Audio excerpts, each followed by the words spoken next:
नमस्कार साथियों, मैं डॉक्टर अंबिका वशिष्ठ आप सबके सामने एक नई वीडियो लेकर आई हूँ। साथियों, कल मैंने एक वीडियो डाली थी जिस पर कुछ लोगों ने कुछ घटिया रिएक्शंस दिए थे।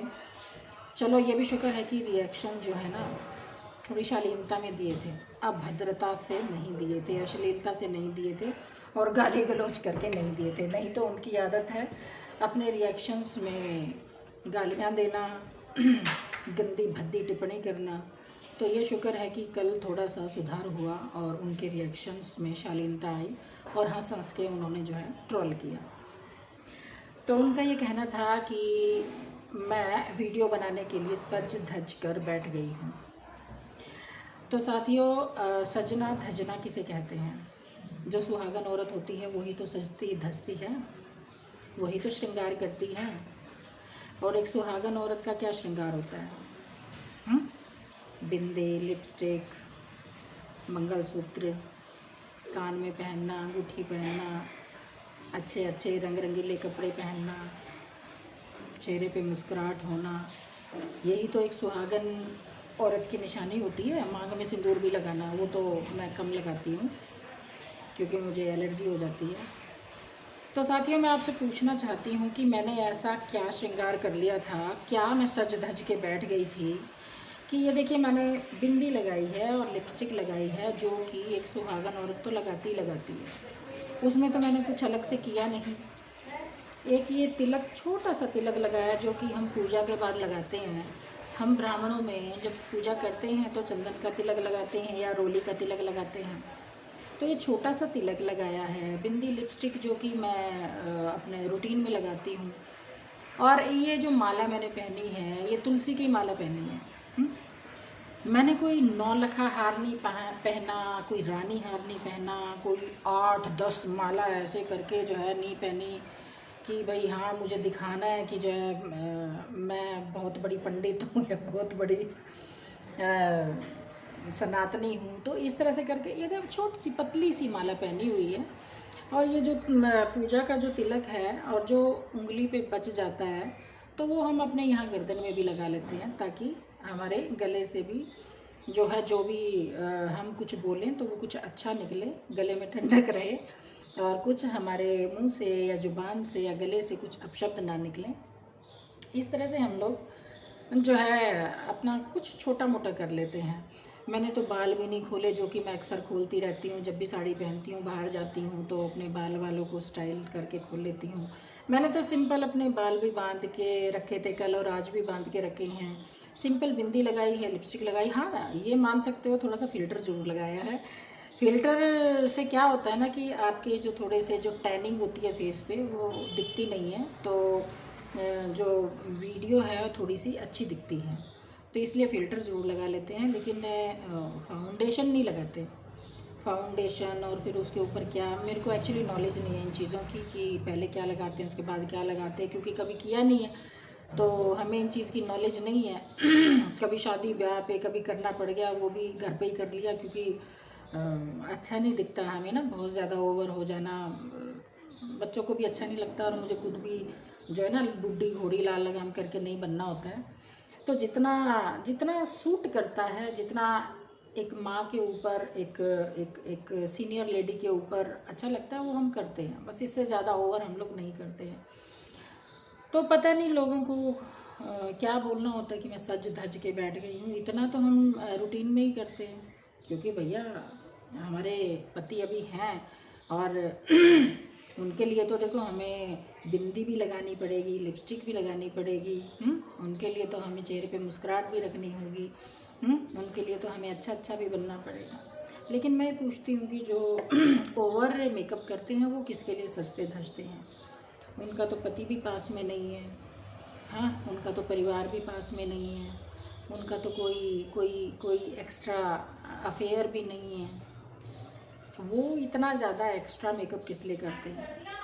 फाउंडेशन लगा के, ये लगा के, वो सब हार वार, रानी हार, ये भे भगवान, मैं तो मतलब मुझे ना कई बार तो मुझे हंसी आती है कि ये क्या है ये सब।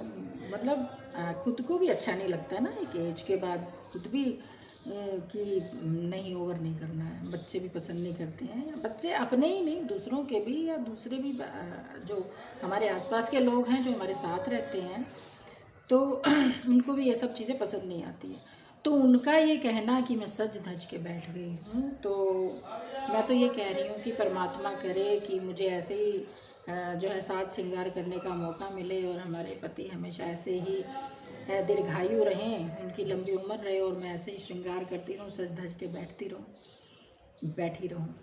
तो मत जलो इन चीज़ों से। जो जो टॉपिक होता है ना, उस पे बात करते हैं।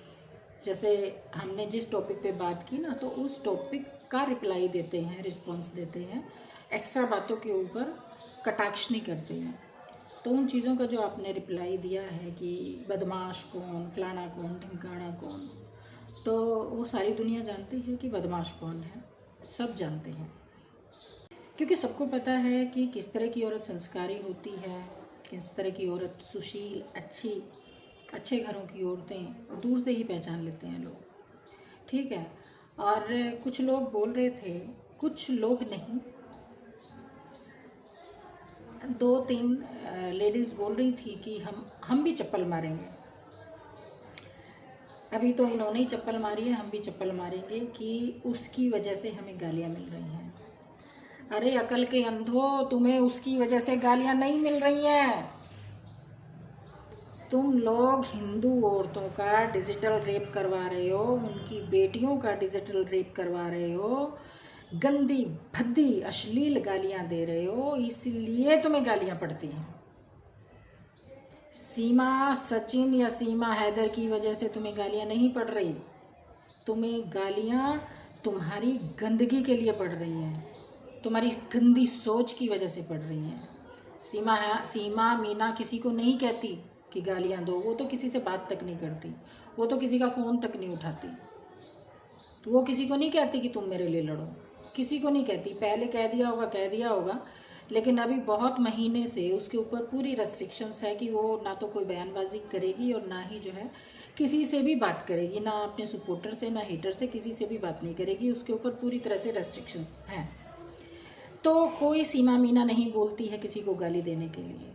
तुम लोग गंदगी फैलाते हो, हिंदू औरतों का डिजिटल रेप करवाते हो, औरतें ही औरतों का डिजिटल रेप करवा रही है ना। ये कितनी शर्मिंदगी वाली बात है, कितनी नीचता वाली बात है, कितनी गिरी हुई बात है, कितनी जलालत वाली बात है कि अपनी रक्षा के लिए दूसरी औरतों का, उनकी बेटियों का डिजिटल रेप, उनको गंदी अश्लील भद्दी गालियां दी जाती हैं सिर्फ अपनी रक्षा के लिए। आपकी रक्षा के लिए पुलिस प्रशासन है, वहाँ पे कंप्लेंट दो, माने तो ठीक, ना माने तो ठीक। इसका मतलब ये तो नहीं है कि आप जो है आके पब्लिक में क्राइम करने लग जाओगे, पब्लिक को हैरासमेंट देने लग जाओगे। जो उसके साथ खड़ा है या बैठा है या जिसके साथ बात कर रहा है, उनको भी तुम गालियाँ देना शुरू कर दोगे, उनका भी हैरासमेंट करना शुरू कर दोगे। थोड़ा सा झांक के देखो, अपनी अंतरात्मा से पूछो, अंतरात्मा से पूछो कि तुम कहाँ तक सही हो। अपने आप से खुद सवाल करो, अपनी अंतरात्मा से पूछो कि मुझे क्यों बोला गया, बुरा भला जो भी था, गंदा अश्लील अभद्र क्यों किया गया। बताओ ना, मेरे साथ ये सब चीज़ें क्यों करी गई। मैंने क्या गाली दिलाई थी आप लोगों को, मैंने कुछ कहा था? मैं तो कुछ कहा ही नहीं था आप लोगों को, कुछ भी नहीं कहा था, सिर्फ साइलेंटली आप लोगों से अलग हो गई थी, कुछ भी नहीं कहा था मैंने आप लोगों को। फिर भी मेरे साथ इतनी ज़्यादा अश्लीलता किस लिए की गई? सिर्फ इसलिए कि अशोक ने बोला कि भाई हम आपकी हेल्प करेंगे कि जावेद गाली ना दे, तो हम बात करेंगे जावेद से, सिर्फ इसलिए सिर्फ इसलिए अश्लीलता करी गई। मेरा क्या कसूर था? मैंने तो ना तो वासिफ के लिए कुछ गलत बोला था, और जो अगर उन्होंने मेरे साथ में बैठे लोगों ने अगर कुछ गलत बोला था तो मैंने तो उनको रोका भी था। रोका था कि नहीं रोका था? मैंने तो उनको रोका था। अंकित के लिए बोल रहे थे तो भी मैंने रोका था, और वो रुक गए थे। मुद्दा जावेद का था, वासिफ का तो मुद्दा वहाँ था ही नहीं। वासिफ ने क्यों इतना गंदा बोला मुझे और बच्चों के लिए, क्यों बोला?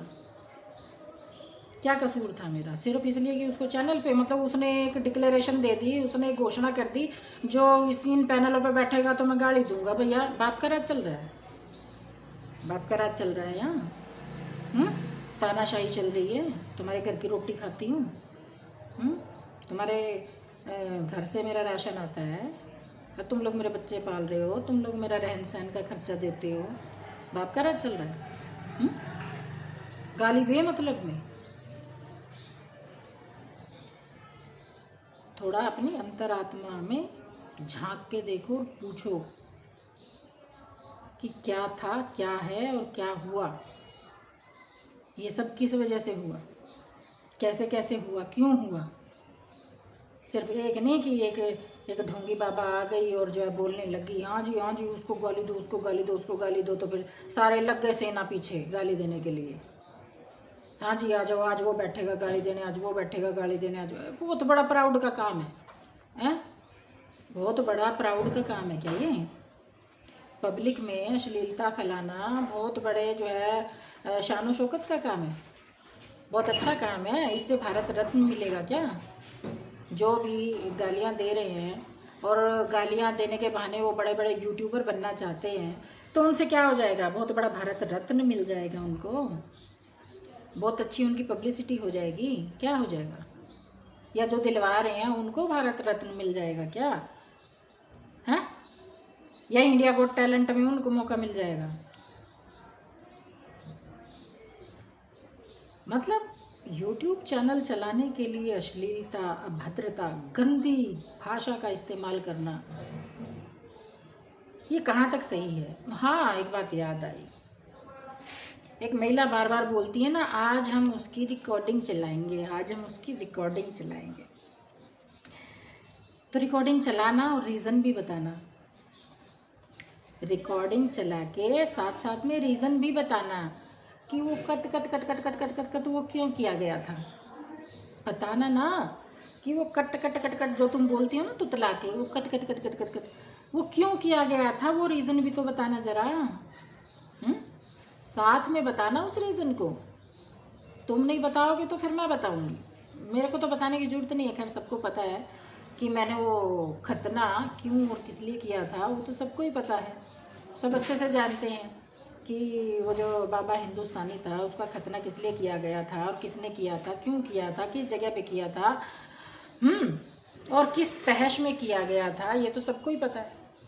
और अगर कोई भूल गए होंगे तो मैं दोबारा बता दूंगी।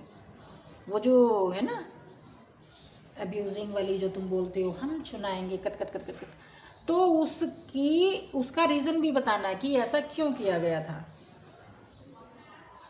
और जो अब्यूजिंग और भी थी, जो हरामजादी कुतिया करके जो अब्यूजिंग की गई थी, उसका भी रीज़न बताना कि ये क्यों दी गई थी, किस लिए दी गई थी, किस लिए ब्रेन का जो फ्यूज उड़ा, मैंने ऐसा क्या कर दिया था कि इसको इस तरह से बोलना पड़ गया। बताना ना, रीज़न बताना, ज़रूर बताना। तो मुझे तुम कहीं से भी गलत साबित कर नहीं सकते हो। मैं शुरू से ही बहुत अलर्ट होके चलती हूँ, अलर्ट। शुरू से ही बहुत ज़्यादा सावधानी से काम लेती हूँ मैं। 2-3 बार मेरे दिमाग का फ्यूज उड़ा तो वहाँ सावधानी हटी और दुर्घटना घटी, तो उसका भी मेरे पास पूरा जो है ब्यौरा है, पूरे जो हैं कारण हैं। और जिन कारणों को मैंने, अच्छा महिला थाने में भी जब वो सुनाई ना मैंने, जब महिला थाने में मैंने बाबा की जो बातें सुनाई कि वो जो कुछ बोल रहा था बच्चों के लिए, और फिर मैंने बोला था कि मैंने ये किया था, तो महिला ऑफिसर पता क्या बोल रही थी? महिला ऑफिसर ये बोल रही थी कि आपने तो ये ऑनलाइन किया है, सामने खड़ा होता मैं तो काट ही देती, इतना भद्दा कौन सुनेगा, इतना गंदा कौन सुन सकता है अपने बच्चों के लिए, इससे ज़्यादा करना चाहिए था। ये बयान थे उनके। लेकिन उसके बावजूद भी जो है मैंने वो चीज़ें वापस ली, कुछ सोच के ली कि मैं किस किस से लड़ूंगी, किस किस से मैं जो है अपनी एनर्जी वेस्ट करूंगी, किस किस के साथ, वो सब सोच के मैंने कुछ एप्लीकेशन वापस ले ली थी, क्योंकि मेरे अंदर इतनी एनर्जी नहीं है कि मैं हर किसी से ही लड़ती रहूँ, हर किसी के लिए ही थानों के चक्कर काटती रहूँ। इतनी एनर्जी मेरे अंदर नहीं है, क्योंकि मेरे पास और भी जिम्मेदारियाँ हैं, बहुत सारे काम हैं, बहुत सारे काम है। ये देखो एक काम तो यहाँ आया हुआ है, ये देखो ये ये अभी आया है। ये क्या है, इसको क्या कहते हैं, कोरियर। एक गौरव नाम का लड़का है, तो उसके साथ एक लड़की ने उसको बहुत परेशान करके रखा है, और उसके माँ बाप ने भी और उसके पूरे परिवार ने उसको बहुत परेशान करके रखा है, क्योंकि वो लड़की शादी करना चाहती है ज़बरदस्ती, और ये शादी नहीं करना चाहता। इसको बहुत टॉर्चर कर रहे हैं, हरासमेंट दे रहे हैं। तो इसलिए मेरी एक मीटिंग है वहाँ पे दिल्ली में, मयूर विहार में। ये इस तरह के काम हैं जो मुझे करने पड़ते हैं। मीटिंग में भी जाना है, काफ़ी परेशान कर रखा है उस लड़के को, मरने के लिए मजबूर कर रखा है। तो मीटिंग है हमारी एसीपी साहब के साथ, एसएचओ साहब के साथ, डीसीपी साहब के साथ, और मतलब हमारी ना एक कमेटी बनी हुई है मयूर विहार की। तो उसमें एसएचओ साहब भी हैं, एसीपी साहब भी हैं, डीसीपी साहब भी हैं, और एक पत्रकार है, एक मैं हूँ एनजीओ वाली, संस्था वाली, ठीक है। तो 7 लोग हैं उसमें, और कौन कौन है पता नहीं। एक minute. Honourable chief justice of India, national human right commission, पुरुष आयोग, समन्वय समिति, chief district magistrate, ACP, DCP,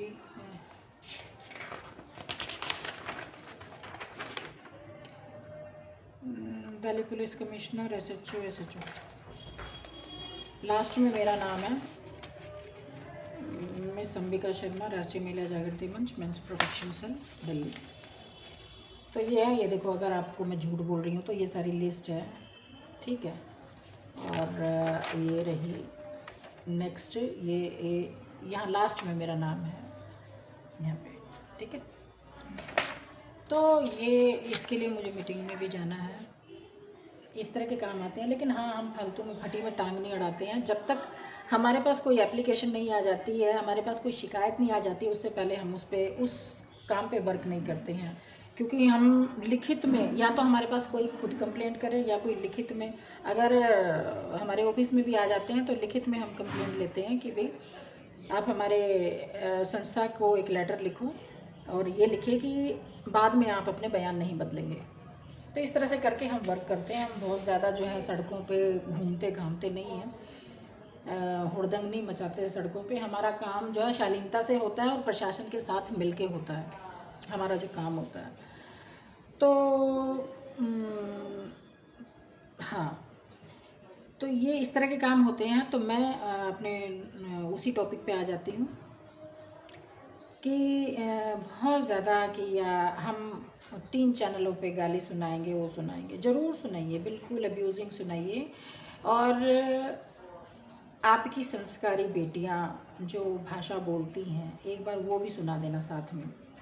जो कल आपकी संस्कारी बेटी ने जो भाषा यूज़ की थी ना, उसकी उसमें गजरा लगा देंगे, उसकी उसमें BLC फलाना ढिमकाना, उस कटिंग को भी चलाना, उस कटिंग को भी चलाना। मैं तो इन फालतू बातों की कटिंग करती नहीं हूँ, क्योंकि पहले ही फ़ोन इतना ज़्यादा ओवर हो चुका है कि मेरे को अब ये सब चीज़ें ना, नेगेटिविटी अच्छी नहीं लगती अपने फ़ोन में। मेरी बेटी की बात मेरे दिमाग में ऐसी बैठ गई है कि मैं गाली गलौज की तरफ जाती ही नहीं जाती हूँ, क्योंकि बहुत ज़्यादा माइंड डिस्टर्ब हो चुका है। अपनी बात को एक तरीके से रखती हूँ, और आगे भी रखती रहूँगी। अगर फ्यूज उड़ गया तो देखो मेरी कोई गारंटी भी नहीं है। अगर मेरा फ्यूज उड़ गया, अरे अरे अरे बेटा बेटा बेटा बेटा बेटा, इतना जोर से गेट,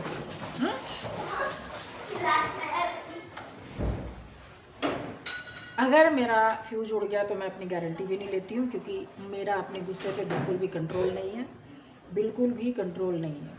छोटा मोटा गुस्सा मैं सहन कर जाती हूँ, कंट्रोल कर लेती हूँ, लेकिन बहुत बहुत बहुत बहुत ओवर अगर बच्चों पे कोई बात आएगी तो एक माँ कभी चुप नहीं रह सकती है।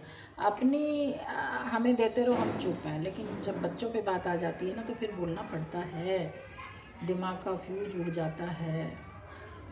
तो जब जब जब बच्चों के लिए बोला गया तब तब मैंने बका, बका जिसको कहते हैं ना बका, तब तब आवाज़ उठाई और गंदा भी बोला। जिसने गंद किया उसको गंदा भी बोला। लेकिन हमेशा ऐसा नहीं होता है, हमारा दिमाग मोस्टली शांति रहता है। तो मैं आप लोगों से कहना चाहूँगी कि अगर आप मेरी कुछ क्लिप सुनाना चाहते हैं तो शौक़ से सुनाइए, उनके रीज़न भी बताइए और साथ साथ में अपने साथ वाली बैठी औरतों की क्लिप भी सुनाइए और अपनी क्लिप भी सुनाइए ना अपनी क्लिप भी सुनाइए ना। प्यारी प्यारी जो क्लिप्स आपके आती हैं गंदी गंदी भाषा की, अश्लील भाषा की, सुनाइए ना उनको। मज़ा आता है सुन के पब्लिक को, तभी तो ऑडियंस बढ़ती है। सुनाइए ना उन क्लिप्स को, साथ में सुनाना। ऐसे नहीं भाई ये तो अन्याय है, अनीति है। सिर्फ एक की क्लिप सुनाना अनीति है, मिल के सुनाओ सब, मेरी भी, आपकी भी, अपनी अपनी अपनी साथ वाली औरतों की भी, अपने प्रिय बेटे की तो सुनाई ही नहीं है। अपने प्रिय बेटे की तो आप भूल ही गई। अरे वो इतनी सुरीली भाषा में गाता है और शेर व शायरी करके जो अश्लीलता फैलाता है, वो तो भैया सुनानी चाहिए आपको। वो क्यों नहीं सुनाओगे? आपको सुनानी गलत बात है, बिल्कुल गलत बात है। उसको आप ज़रूर सुनाओगी कि वो कैसे बोलता है। जिस तरह से आप अशोक को, शेरे को और जो चमकीला को और जो है सबको डांट मारती हो, उस तरह से वासिफ को कभी डांट नहीं मारी। डांट नहीं मारी ना, कभी डांट नहीं लगाई उसको, कभी नहीं लगाई उसको, कभी लानत नहीं भेजी। कभी लानत नहीं भेजी, कभी उसको रंडी का बीज नहीं कहा, कभी उसको गालियाँ नहीं दी, कभी उसको धमकाया नहीं। हाँ, कभी कभी उसको जलील नहीं किया। नहीं किया। क्यों नहीं किया? आपका बेटा है, प्यारा बेटा है, आपकी रक्षा करता है। आपकी रक्षा के लिए औरतों की बेटी को नंगा करता है ना, आपको बड़ा अच्छा लगता है अश्लीलता करते करवाते। आपको तो बड़ा घमंड है, बड़ा प्राउड है ऐसे बेटे का होना। एक बार पुलिस के आगे भी बताना ना ये सब चीज़ें कि मैं अपनी रक्षा के लिए ये काम करवाती हूँ। जैसे अपने बेटों को बोला, अपने बिट्टू को बोला कि ये कहानी थी, तो एक बार पुलिस को भी बताना कि मैंने अपनी रक्षा के लिए एक मुसलमान लड़के को बिठाकर हिंदू औरतों का डिजिटल रेप करवाया। एक बार बोलना, ज़रा बोलना कि वो नंगा करता है, ऐसे ऐसे उनके कपड़े उतारता है, किसी को काली बोलता है, किसी को काली सी, किसी को सफ़ेद सी, किसी को पता नहीं कौन सी बोलता है, याद भी नहीं रहता मुझे ना। तो वो सब चीज़ें पुलिस को ज़रूर बतानी है आपने भाई। अनीति नहीं, अन्याय नहीं, इनजस्टिस नहीं, न्याय होना चाहिए। अगर आप दूसरों की बुराई बताते हो तो आप अपनी भी बुराई बताओ और अपने साथ वालों की भी बुराई बताओ। इनजस्टिस नहीं होना चाहिए, ठीक? तो सभी की बुराई बताना, सभी की बात एक एक खोल के बताना। कैसे अशोक गाली देता है, कैसे जीना गाली देता है, कैसे चमकीला देता है, कैसे वासिफ देता है, ये भी बताना। और कैसे हमारी जो है आपकी प्यारी बेटी किरण गालियाँ देती है वो भी बताना। और आपकी प्यारी बेटी रीना कैसे गाली देती है वो भी बताना। और आपकी शबनम कैसे गाली देती है वो भी बताना। भाई उसकी तो गालियों पे क्लैपिंग है, उसके जैसी तो कोई गाली ना तो किरण दे सकती ना रीना दे सकती, उसने तो कमाल ही कर दिया। तो बताना सबकी गालियाँ। और सबसे पहली बात तो जो आप खुद देते हो वो गालियाँ सुनाना। जो खुद किसी को रंडी का भी, जो रंडी की भी, जो जिसके सारे मर जाएं तू ही बचे कफन उड़ाने को, वो भी बताना। रंडी भड़वी चुदक्कड़ खुदक्कड़ ये सब बताना। सारी क्लिपें चलाना, अपनी भी चलाना, हमारी भी चलाना और पुलिस प्रशासन को भी दिखाना सब। लेकिन अनीति नहीं करना, अनीति नहीं करना। इनजस्टिस ठीक नहीं है, न्याय करना, न्याय, ठीक है? ये नहीं कि गुड़मुड़ खिचड़ी बना ली अपने आप ही, बना ली अपने आप ही, खा ली, दूसरों को पता ही नहीं क्या बनाया। ऐसे नहीं होना चाहिए। सबको पता होना चाहिए कि आपने क्या प्लानिंग करी, क्या षड्यंत्र करा। हाँ, ये नहीं कि बिट्टू भैया का ब्रेन वॉश कर दिया, आपने अपनी बात बता दी कि हाय मुझे गाली पड़ी, हाय मुझे गाली पड़ी, हाय मेरा डिजिटल रेप किया है। मेरा नहीं बताया, मेरा नहीं बताया कि कैसे वासिफ ने गालियाँ दी मुझे, कैसे बेटी को दी, नहीं बताया? बिना बात के, यूजलेस, कोई लेना नहीं देना नहीं, वो नहीं बताया। चाहती तो मैं भी बैठ के उसको बता सकती थी, अलग से उसके घर जाके बता सकती थी, देखा हुआ उसका घर मैंने। चाहती तो मैं दिखा सकती थी सारी चीज़ें, पर क्या ज़रूरत है? जो बहन बेटियों के लिए खड़ा ही नहीं है, जो ढोंग करता है, उसको क्या क्या लेना, उसको क्या तो भाई बोलना, क्या उससे क्या उम्मीद करना? अरे भाई वो कहते हैं ना, चोर चोर मुसेरे भाई, चोर चोर मुसेरे भाई। तो वही बात होगी कि भी तुम भी ऐसे ऐसे ही, हम ऐसे ही, हमारे सगे वो भी ऐसे ही करता होगा शायद, तभी तो उसको तुम्हारी बात पे यकीन आ गया। उसको फरीदाबाद की अंबिका शर्मा पे भरोसा नहीं हुआ, उसको वहाँ दूर बैठी पे भरोसा हो गया, क्योंकि वो पाखंड रचती है, उसको अपने वो मंच सजाना था उसको बिठा के, है ना? तो न्याय करना, सारी क्लिप एक साथ दिखाना, मेरी भी, अपनी भी, और अपनी बेटियों की, अपने बेटे की, सबकी दिखाना, जब न्याय होगा। ठीक है, वीडियो बहुत लंबी हो गई है, अब बाकी बातें बाद में करेंगे, और कल भी एक अलग से वीडियो बनाऊंगी। जो भी तुम बोलोगे ना उसका जो है रिएक्शंस या रिस्पॉन्स, रिप्लाई आपको ज़रूर मिलेगा। तब तक के लिए नमस्कार, जय हिंद, जय भारत, वंदे मातरम।